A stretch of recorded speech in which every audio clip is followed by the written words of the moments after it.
तो मेरे प्यारे दोस्तों, आपका बहुत बहुत स्वागत है एक नए वीडियो में, जिसमें आज हम पढ़ेंगे हिंदी एलटी ग्रेड जो मुख्य परीक्षा का पैटर्न समझेंगे, क्योंकि आपका जो प्री एग्जाम है वो हो चुका है। अब हम पढ़ेंगे मेंस के बारे में। ठीक है, तो सबसे पहले क्या करेंगे हम, मेंस में क्या क्या आने वाला है, मुख्य परीक्षा में क्या क्या आएगा उसके बारे में समझेंगे। उसके पश्चात में हम यहाँ पर क्या करेंगे, पहली चीज समझेंगे कि सबसे पहले हमें किस प्रकार के क्वेश्चन पढ़ने हैं और कौन से क्वेश्चन पढ़ने हैं। तो हम बिल्कुल स्टार्ट से पढ़ेंगे, और स्टार्ट हम जो हिंदी की होगी वो होगी हिंदी साहित्य के इतिहास से।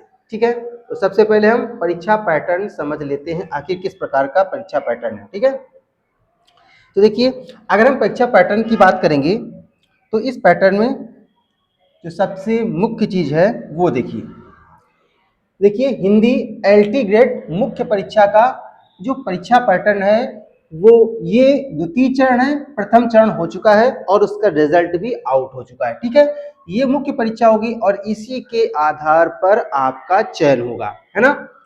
ये जो मुख्य परीक्षा है वो देखिए क्या होगा, परीक्षा योजना देखिए यहाँ पर एक प्रश्न पत्र आपका होना है। प्रश्न पत्र कितने होने, एक प्रश्न पत्र होना है, और प्रश्नों की संख्या कितनी होगी, 20 प्रश्न होंगे। कितने होंगे, 20 प्रश्न होंगे। ठीक है, ध्यान समझना है, 20 प्रश्न होंगे, 10 + 10 है ना, 10 + 10 यानी 20 प्रश्न आपके होने हैं। ठीक है, उक्त पाठ्यक्रम के आधार पर वैकल्पिक यानी मुख्य विषयों के प्रश्न पत्रों की रचना हेतु तो प्रश्न पत्रों के स्वरूप एवं अंकों का विभाजन निम्नवत होगा, है ना। अब देखिए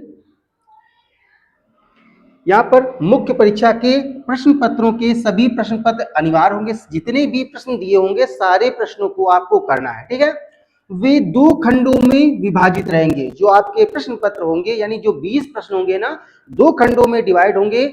एक तो प्रथम प्रश्नों की कुल जो संख्या है खंडवार निम्नवत होगी। देखो नीचे बताया गया है किस प्रकार से होगी। एक होगा खंड आ, ध्यान समझना, एक क्या होगा, खंड आ। खंड आ के अंतर्गत 10 प्रश्न आएंगे। कितने प्रश्न आएंगे, 10 प्रश्न। ठीक है, ये लघु उत्तरात्मक प्रश्न होंगे, लघु उत्तरी प्रश्न ये होंगे। ठीक है, जिनका आपको उत्तर देना है 120 शब्दों में। कितने शब्दों में देना है, 120 शब्दों में इनका आपको उत्तर देना होगा। ठीक है, यह जो यहाँ जो ये उत्तर होंगे ना, ये जो एक प्रश्न होगा ये प्रश्न 8 अंक का होगा। कितने अंक का होगा, 8 अंक का। तो इस प्रकार से अगर हम देखेंगे कुल अंकों की जो हो जाएगा तो वो हो जाएगा 10 प्रश्न होंगे 8 अंक के, तो हो जाएंगे 80 अंक। ठीक है, तो 80 अंक आएगा आपका लघु उत्तरीय प्रश्न से। ठीक है, खंड बा के अंतर्गत 10 प्रश्न होंगे ये, और ये दीर्घ उत्तरात्मक प्रश्न होंगे। ठीक है, इनके उत्तरों की जो सीमा होगी वो 200 शब्दों की होगी। यहाँ प्रत्येक जो प्रश्न होगा वो 12 अंक का होगा, है ना। तो इस प्रकार से 120 अंक आपको ये मिलेंगे, और टोटल मिलाकर कितने हो जाएंगे, 200 अंक। देखो यहाँ पर बताया गया कुल अंकों की संख्या कितनी हो जाएगी, 200 अंक होंगे, 80 + 120। ठीक है, अब क्या करेंगे आप लोग इसका स्क्रीनशॉट ले लीजिए, आप लोग इसका स्क्रीनशॉट ले लीजिए। चलिए दोस्तों, इसका आप लोग स्क्रीनशॉट ले लीजिए, फिर हम लोग बढ़ते हैं आगे। ठीक है, चलिए आगे बढ़ते हैं, और यहीं से हम लोग प्रारंभ करते हैं अपने क्वेश्चन। देखिए यहाँ पर मैं सबसे पहले बताना चाहूंगा कि ये जो क्वेश्चन है ना, मैंने इस प्रकार से बनाए हैं कि ये क्वेश्चन लघु उत्तरी और दीर्घ उत्तरी दोनों प्रकार के टाइप के हैं। ठीक है, यानी अगर एक आप तैयार कर लेंगे, क्योंकि एक जो लघु उत्तरी प्रश्न होगा, जो दीर्घ उत्तरी प्रश्न होगा, वो 2 लघु उत्तरी प्रश्न या 3 लघु उत्तरी प्रश्नों को लेकर के बनाया जाएगा। तो यहाँ पर हम इस प्रकार से समझेंगे कि जो प्रश्न होगा उसको आप सही तरीके से नोट्स बनाएंगे, लिखेंगे, इसका पीडीएफ भी आपको मिल जाएगा, और ये जो क्वेश्चन होंगे ये 2 क्वेश्चन मिलाकर एक लघु उत्तरी पूछा जा सकता है। ठीक है, तो हम क्या करेंगे, लघु उत्तरी प्रश्न पढ़ेंगे और दीर्घ उत्तरी प्रश्न आप उसी से आपको लिख लेना है या समझ लेना है। ठीक है, चलिए प्रारंभ करते हैं। देखो पहला क्वेश्चन है बना हुआ है, सबसे पहले हम स्टार्ट करेंगे हिंदी साहित्य के इतिहास, बिल्कुल स्टार्टिंग से। आपको करना क्या है, आपको मेरा पहले वाला भी वीडियो देखना है ना, जो मैंने सबसे पहले वीडियो बनाया था स्टार्टिंग का, उसको भी देखना है, और उसके बाद में ये प्रश्न सॉल्व करने, आपकी अच्छी तैयारी हो जाएगी। ठीक है, चलिए पहला क्वेश्चन देखो, हिंदी साहित्य की में कितनी मुख्य पद्धतियां हैं। मुख्य पद्धतियों की बात, वैसे तो बहुत सी पद्धतियां, लेकिन मुख्य पद्धतियां कौन कौन सी, कहां से क्वेश्चन बनेगा, ये चीज देखना है।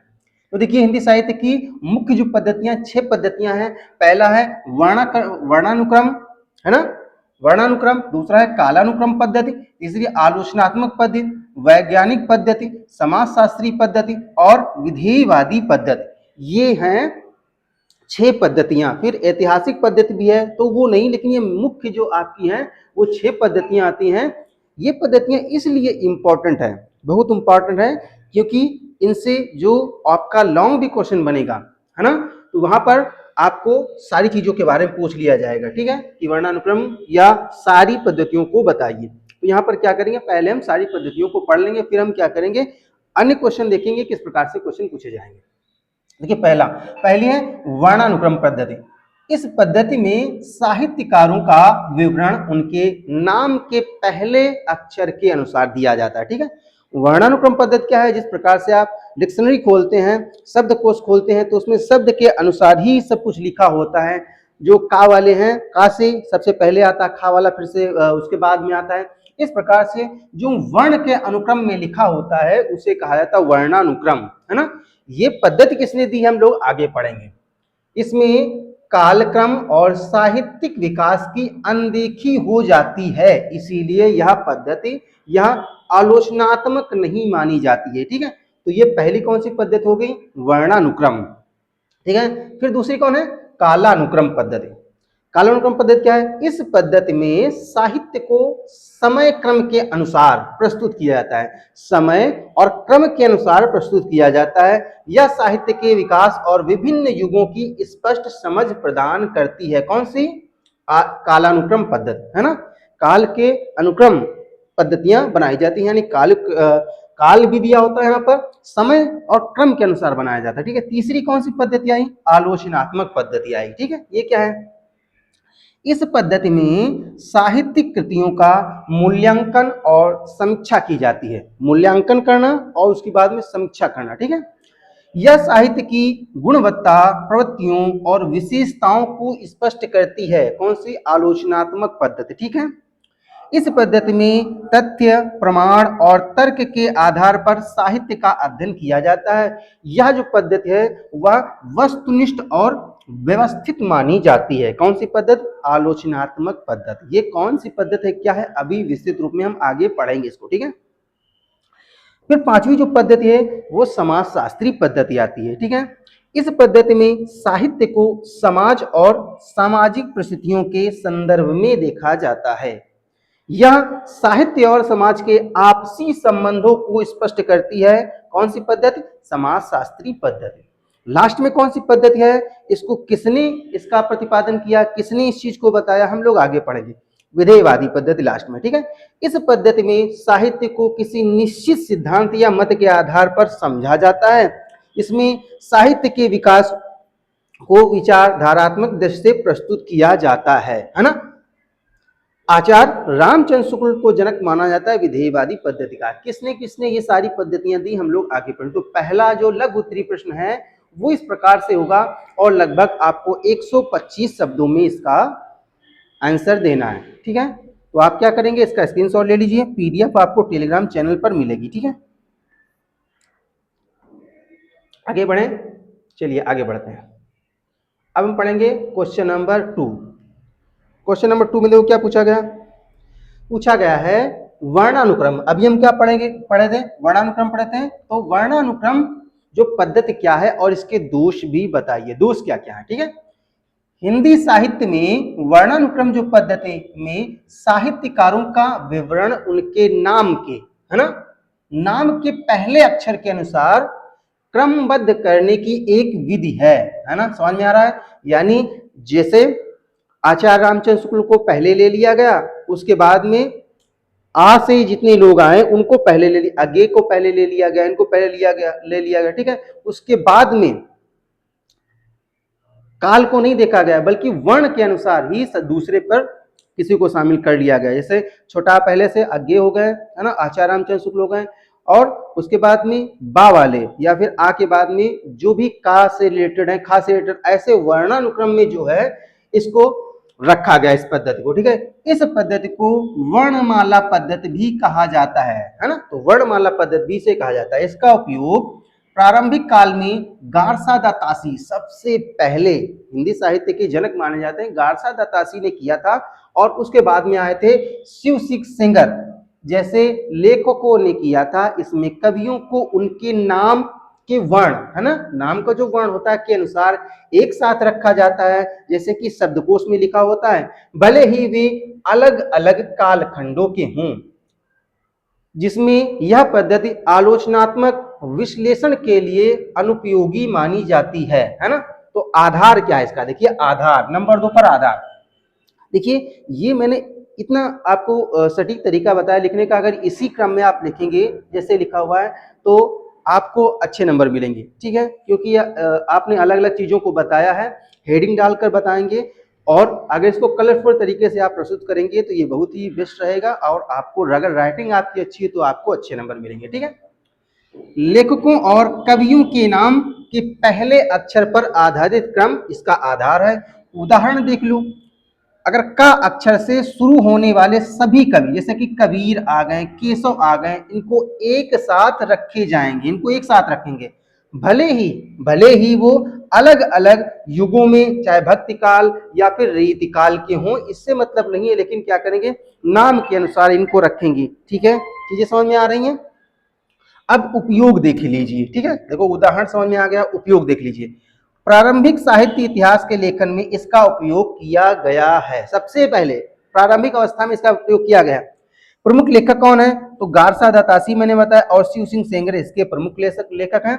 दोष क्या है इसका, दोष क्या है, तो देखिए यह पद्धति साहित्य के कालक्रम और विकास को नहीं दिखाती है, क्योंकि इसमें कवियों को उनके काल के बजाय केवल वर्णमाला के क्रम में रखा जाता है। इसीलिए यह जो पद्धति है ना वो दोषपूर्ण पद्धति है। यह पद्धति साहित्य के इतिहास का एक व्यवस्थित विश्लेषण प्रदान करने में सफल नहीं रही है, जो बाद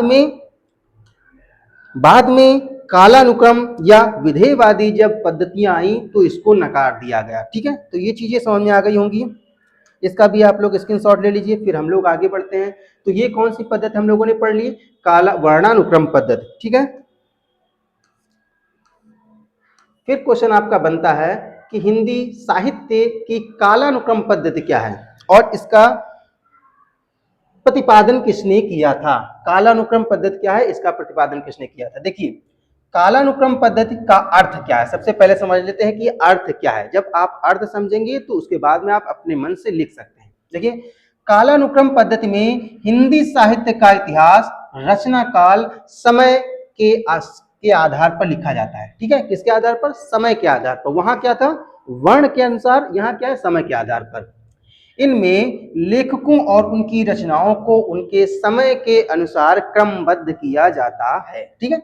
विशेषताएं क्या है इसमें, इस पद्धति में रचनाकारों का परिचय उनके जन्म काल, है ना, उनका जो जन्म काल है उसके अनुसार किया जाता है, रचना काल के अनुसार दिया जाता है, उसे कालानुक्रम पद्धति कहा जाता है। इस पद्धति के अनुसार साहित्य के विकास की दिशा को समझना आसान हो जाता है। काल के अनुसार, जैसे कहा गया आदिकाल, भक्ति काल, रीति काल, आधुनिक काल, ऐसे कालों के अनुसार रखा गया, ठीक है। इसमें साहित्यिक घटनाओं का विवरण समय क्रम के अनुसार दिया जाता है। जैसे साहित्यिक क्रम है ना, उसको समय क्रम के अनुसार दिया जाता है। यह पद्धति इतिहास लेखन की सबसे लोकप्रिय और प्रचलित पद्धति मानी जाती है। प्रयोग कहाँ पर किसने किसने प्रयोग किया, सबसे पहले तो अगर युग की बात की जाए, हिंदी साहित्य के इतिहास लेखन में इस पद्धति का प्रयोग सबसे पहले चार्ल्स अब्राहम ग्रियर्सन महोदय जी ने किया था। किसने किया था, ग्रियर्सन महोदय जी ने, ठीक है। उन्होंने अपनी पुस्तक the modern vernacular literature of Hindustan में इस पद्धति का उपयोग किया। इस ग्रंथ का प्रकाशन एशियाटिक सोसाइटी ने किया था। चीजें समझ में आ रही हैं। अगर आपको वीडियो दोस्तों अच्छा लग रहा हो तो वीडियो को लाइक कीजिए, चैनल को सब्सक्राइब कर लीजिए, ठीक है, जिससे कि सारी वीडियो आपकी जो मेंस की तैयारी है उसकी सारी वीडियो आप तक पहुंच सकें। उदाहरण के लिए अमीर खुसरो, सूरदास, तुलसीदास, केशवदास, है ना। तो ये देखिए कालानुक्रम, ठीक है। सबसे पहले अमीर खुसरो आए, फिर सूरदास आए, फिर तुलसीदास आए, है ना, फिर केशवदास आए। तो इस प्रकार से रचना के अनुसार क्रम काल, ठीक है, रचना काल के अनुसार क्रम। दोष इसमें क्या है, इस पद्धति का मुख्य दोष यह है कि इसमें काल विभाजन और युगों का नाम स्पष्ट रूप से नहीं दर्शाया गया है, ठीक है। तो ये स्पष्ट नहीं है कि भैया काल विभाजन क्या है, कौन सा युग चल रहा है, इसके बारे में क्लियर नहीं है। और ये है कालानुक्रम पद्धति, है ना, ठीक है। स्क्रीनशॉट ले लीजिए, फिर हम लोग आगे बढ़ते हैं। पहली बात हो गई गारसा दासी और शिव से संकट के बारे में, पहली वाली वर्णानुक्रम पद्धति। दूसरी किसके, George Abraham, Charles Abraham Grierson महोदय जी ने दिया कालानुक्रम पद्धति, ठीक है। क्वेश्चन नंबर 4, क्वेश्चन नंबर 4 में पूछा गया है, कहा गया हिंदी साहित्य की वैज्ञानिक पद्धति क्या है, इसका प्रतिपादन किसने किया था। अब आ गई बात वैज्ञानिक पद्धति की, ठीक है। वैज्ञानिक पद्धति हिंदी साहित्य का इतिहास की बात करेंगे। देखिए वैज्ञानिक पद्धति हिंदी साहित्य के इतिहास लेखन की वह पद्धति है जिसमें साहित्यिक रचनाओं, जो साहित्यिक रचनाएं हैं और रचनाकारों का मूल्यांकन शास्त्रीय मान्यताओं, जो शास्त्रीय मान्यता है, तर्क, प्रमाण और वैज्ञानिक दृष्टिकोण के आधार पर किया जाता है। इस पद्धति में भावात्मक या व्यक्तिगत पक्षपात के स्थान पर वस्तुनिष्ठता को महत्व दिया जाता है, ठीक है। वैज्ञानिक यानी पहले क्या करेंगे, मूल्यांकन करेंगे, तर्क करेंगे, प्रमाण लेंगे, है ना, इस प्रकार की चीजों को। इसमें भाषा शैली, विषय वस्तु, ऐतिहासिक संदर्भ और काव्य शास्त्रीय सिद्धांतों के आधार पर रचनाओं का विश्लेषण किया जाता है। हिंदी साहित्य में इस पद्धति का प्रयोग सर्वप्रथम डॉक्टर गणपति चंद्र गुप्त ने अपनी पुस्तक हिंदी साहित्य का वैज्ञानिक इतिहास में किया था। उदाहरण के रूप में केशवदास की रामचंद्रिका का वैज्ञानिक मूल्यांकन किया गया। यह जो पद्धति है साहित्यिक अध्ययन की व्यवस्थित, तर्कसंगत और विश्वसनीय पद्धति है। रामचंद्रिका के बारे में बताया जाता है, ये क्या है, ये वैज्ञानिक पद्धति पर आधारित है, ठीक है। तो ये हो गई वैज्ञानिक पद्धति। स्क्रीनशॉट ले लीजिए, आगे बढ़ते हैं। क्वेश्चन नंबर 5, क्वेश्चन नंबर 4 वहां पर लिखा है लेकिन 5 नंबर, ठीक है। क्वेश्चन नंबर है ये 5, हिंदी साहित्य की समाजशास्त्री पद्धति क्या है, इस पद्धति का प्रतिपादन किसने किया था, है ना। तो देखिए समाजशास्त्री पद्धति क्या है, समाजशास्त्री पद्धति में साहित्य का अध्ययन समाज के संदर्भ में किया जाता है। यह मानती है कि साहित्य समाज का प्रतिबिंब और दस्तावेज है, यानी जिस प्रकार से समाज होता है उसी अनुसार लेखन कला भी विकसित होती है ना। जैसे अगर समाज जब भक्ति काल का समय आया तो लोग भक्ति पर लिखने लगे, जब रीति काल का समय आया, है ना, जिस प्रकार से लोग जिसके आश्रय में थे, राजाओं के आश्रय में थे, तो राजाओं के बारे में ही लिखते थे, है ना। तो जिस प्रकार की सामाजिक स्थिति थी उस प्रकार से वहां के जो लोग थे वो लिखते थे। इस पद्धति में रचनाओं पर राजनीतिक, आर्थिक, धार्मिक और सांस्कृतिक परिस्थितियों का प्रभाव का अध्ययन देखने को मिलता है। रचनाकारों का मूल्यांकन इस आधार पर किया जाता है कि जो उनकी कृतियां समाज को किस प्रकार से प्रभावित करती हैं, समाज को आखिर क्या देती हैं, ना। इसमें साहित्य के उद्भव, विकास और सामाजिक भूमिका को विशेष महत्व दिया जाता है। हिंदी साहित्य के इतिहास लेखन में इस पद्धति का प्रयोग आचार्य हजारी प्रसाद द्विवेदी जी ने किया। किसने किया, ये नाम जरूर याद रखना, ठीक है, आचार्य हजारी प्रसाद द्विवेदी जी ने किया। उनके ग्रंथों में समाज और साहित्य का घनिष्ठ स्पष्ट संबंध घनिष्ठ और स्पष्ट रूप से देखने को मिलता है। यह पद्धति साहित्य को केवल सौंदर्य की वस्तु न मानकर सामाजिक चेतना का माध्यम मानती है ना। जैसे अगर 1857 की क्रांति आई, उससे पहले जागरण काल आया, तो जागरण काल में देखा गया कि बहुत से जितने भी कवि, जितने भी लेखक हुए, वो नाटकों के माध्यम से, अपने निबंध के माध्यम से, अपने लेखों के माध्यम से अंग्रेजी सरकार की जो दोषपूर्ण नीतियां थी उनके खिलाफ उन्होंने आवाज उठाई। तो इस प्रकार से सामाजिक चीजें ये बताया गया, ये सामाजिक चेतना का माध्यम था, साहित्य सामाजिक चेतना का माध्यम था। इसमें साहित्य का व्यापक और यथार्थपरक अध्ययन संभव होता है, ठीक है। तो ये चीजें समझ में आ गई होंगी। ये कौन सी पद्धति है, ये है समाजशास्त्री पद्धति। ये क्वेश्चन नंबर था 5। Question number 6, question number 6, mains का तैयारी चल रही है, फर्स्ट वीडियो है। इस वीडियो को आप लोग जितना भी दोस्तों शेयर करोगे, जितना भी लाइक करोगे, उसी अनुसार हमको मोटिवेशन मिलेगा और मैं आपके लिए अच्छी वीडियो और अच्छा कंटेंट बनाकर लेकर आऊंगा। ठीक है, हिंदी साहित्य की जो विधेयवादी पद्धति है क्या है, इसका प्रतिपादन किसने किया था?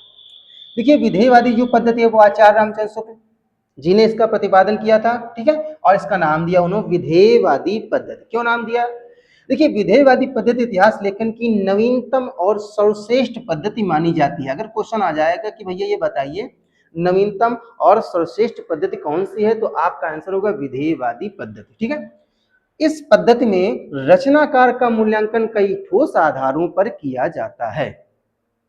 मूल्यांकन का प्रमुख आधार देख लीजिए क्या है, रचनाकार की जाति और सामाजिक पृष्ठभूमि देखी जाती है ना, जाति और सामाजिक पृष्ठभूमि, उस समय का वातावरण देखा जाता है, युगीन प्रवृत्तियां देखी जाती हैं, है ना, भाषा का विकास क्रम देखा जाता है, शास्त्रीय मान्यताएं देखी जाती हैं, समाज को रचनाकारों, जो रचनाकार का योगदान क्या है, देन क्या है, इसके बारे में मूल्यांकन किया जाता है। इन सभी तथ्यों का आधार पर साहित्यकार का निष्पक्ष मूल्यांकन किया जाता है। ठीक है, इसी पद्धति को कहा जाता है विधिवादी पद्धति। ठीक है, देखिए जैसे भाषा का विकास कैसे हुआ, तो सबसे पहले संस्कृत आई, फिर पाली आई, फिर प्राकृत आई, फिर अपभ्रंश आई, फिर हिंदी का विकास हुआ। तो इस प्रकार से देखा गया कि एक निश्चित क्रम के अनुसार धीरे धीरे भाषा का विकास हुआ। काल विभाजन का आधार भी इसमें बताया जाता है। इस पद्धति में कार्य कारण संबंध को काल विभाजन एवं नामकरण के आधार पर माना जाता है। काल विभाजन भी किया जाता है ना, नामकरण भी दिया जाता है।